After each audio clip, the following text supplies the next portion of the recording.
A significant and noteworthy development has emerged from Pakistan's state-owned defense enterprise, GIDS, Global Industrial and Defense Solutions.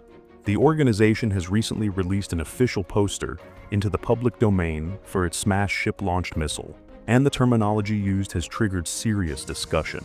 The poster classifies SMASH as a hypersonic anti-ship ballistic missile. This immediately raises eyebrows because until now, SMASH had largely been described as a supersonic system.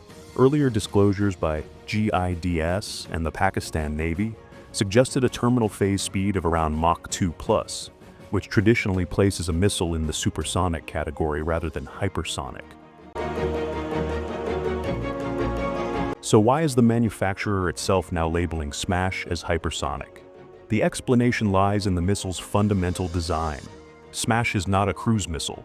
It is an anti-ship ballistic missile, and that distinction is crucial. Unlike conventional anti-ship missiles that fly at low altitude along relatively predictable paths, SMASH follows a ballistic trajectory. It climbs to extremely high altitudes, approaching near space, before descending toward its target. Cruise missiles typically operate between 10,000 and 20,000 feet, often flying even lower during the terminal phase to skim the sea surface. SMASH, by contrast, exits the dense atmosphere, travels along a ballistic arc, and then re-enters at very high velocity.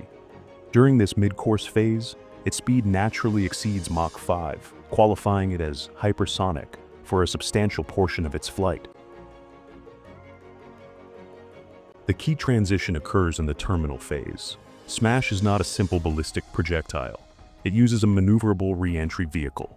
This allows the missile to actively maneuver after re-entering the atmosphere. To accurately strike a moving ship, SMASH must carefully manage its immense kinetic energy.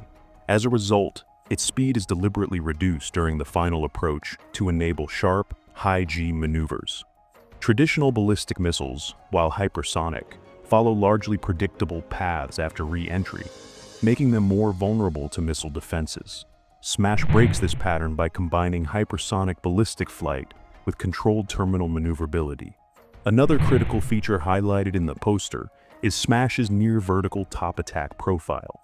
The missile descends at an angle close to 90 degrees, striking from directly above while performing evasive maneuvers.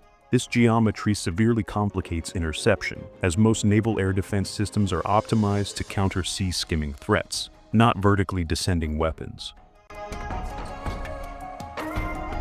In practical terms, SMASH blends hypersonic flight, a ballistic trajectory, terminal maneuverability, and a top attack profile, dramatically reducing a ship's defensive options.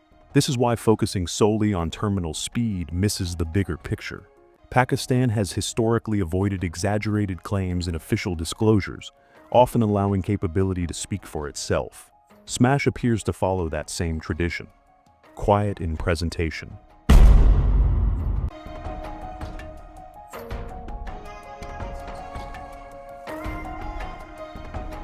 You